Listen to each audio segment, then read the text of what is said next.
काय घेऊन जायचं, भरपूर काय कमवायचं अशातला भाग नाहीये. मला भरपूर पैसे कमवून काहीतरी करायचं अशातलाही काही भाग नाहीये. आणि मला भरपूर लोकही कमवायचे अशातला काही भाग नाही.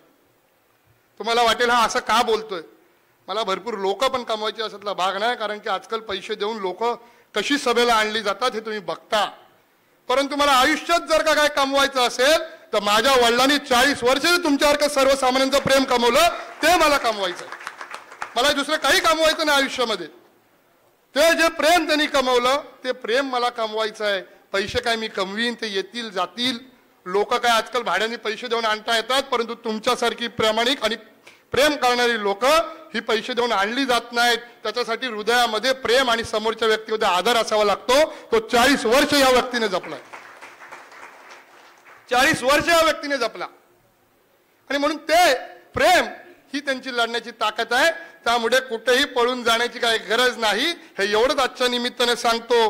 गेल्या काही दिवसांमध्ये जेव्हा 16 तारखेला ती सभा झाली त्यावेळेस त्या नेत्यांनी जाऊन गुहागरमध्ये बरीच काय गरळ ओकली. आम्ही काहीच त्याच्याबद्दल काय बोललो नाही. आम्हाला पण कुटुंब म्हणून वाईट वाटतं, आम्हाला पण भावना आहेत, आम्हाला पण वेदना आहेत, पण आम्ही कुठं काय बोललो नाही. हरकत नाही. त्याचं उत्तर ही आजचा हा मेळावा आहे की त्यांनी आणलेली भाड्याची माणसं किती होती आणि तुमच्यासारखी प्रेमाने जमलेली माणसं, हे त्याचं खरं उत्तर होतं. हे खरं उत्तर होतं. म्हणून अधिकचं काय बोलत नाही. फक्त माझ्या मीडियाच्या मित्रांना सांगतो की ही बातमी तुम्ही केलात मीडियाच्या मित्रांनो, त्याच्यामध्ये माझं काय नाही. माझं मन घट्ट झालंय. माझ्या वडिलांनी इतकं नाही, परंतु थोडंफार त्यांच्या ज्या वाटेला संघर्ष आला तो माझ्याही आला. मीही त्याच्यातलं काही थोडंफार म्हणजे त्यांच्या बरोबर राहून आम्हीही संघर्ष करतोय. आम्हाला त्याच्यामुळे आमची मनं घट्ट झाली आहेत. आणि राजकारणामध्ये असल्यामुळे आम्ही ते मान्यच केलेलं आहे की आमच्या वाटेला हे येणार आहे. परंतु आमची पण कुटुंब आहेत, हे लक्षात घ्या. एका तुम्ही छोट्याशा वाक्याचा आधार घेऊन असं तुम्ही रान उठवणं हे योग्य नाही. आमच्या घरात आमची माझी मिसेस असेल, वहिनी असेल, आई असेल, बहिणी असतील, माझी भावंड असतील, ह्यांना देखील वेदना होतात. अशा प्रकारच्या चुकीच्या बातम्या जेव्हा येतात आणि हे असे पहिल्यांदा आमदार झालेले व्यक्ती वाटेल ते त्यांच्यावरती बोलतात. आणि त्याच्यामुळे तुम्ही असं प्लीज करू नका, ही माझी तुम्हाला विनंती आहे. माझ्याच कुटुंबाचं सोडू दे, इथं बसलेला प्रत्येक व्यक्ती हा कुटुंबातला आहे. तो प्रत्येक व्यक्ती कालपासून मला फोन करतोय की आम्हाला साहेबांवरती विश्वास आहे, परंतु आम्हाला लोकांनी खूप फोन केले की हे नक्की काय चाललंय आणि त्यामुळे त्यांना देखील त्रास होतो. त्यामुळे माझी तुम्हाला विनंती आहे की ही तुम्ही असं काही पुन्हा करू नका. कुठेही आम्ही जात नाही आहोत. आम्ही सर्वजण त्या ठिकाणी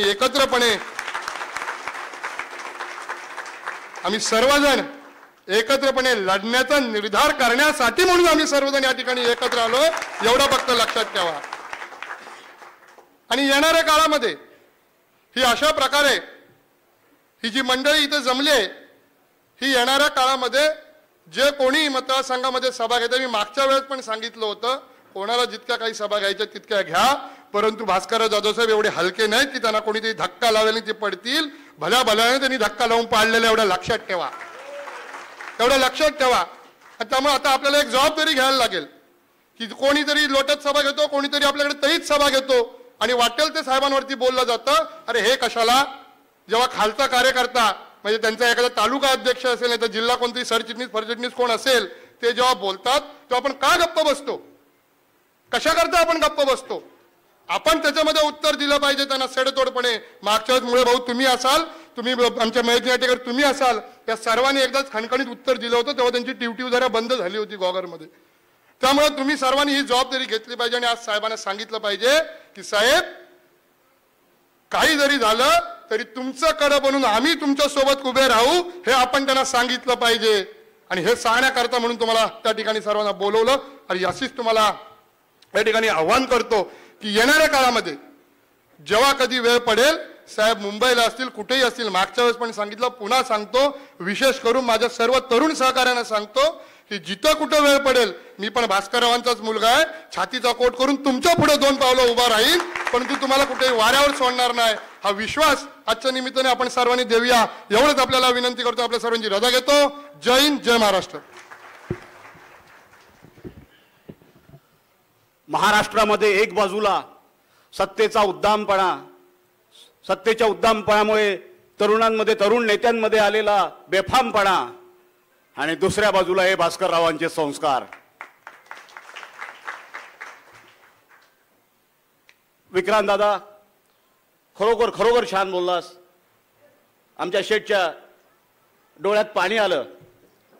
मगाशीच बोललो आपले शेठ भावनिक आहेत. कितीही आक्रमक असले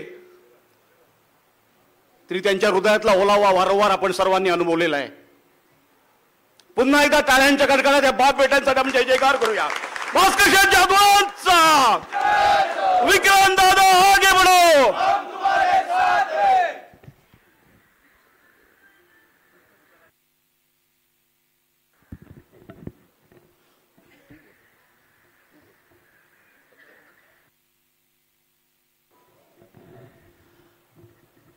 मगाशी मी सांगितलं, आता विक्रांत दादाने सांगितलं की परवा जो काय प्रकार घडला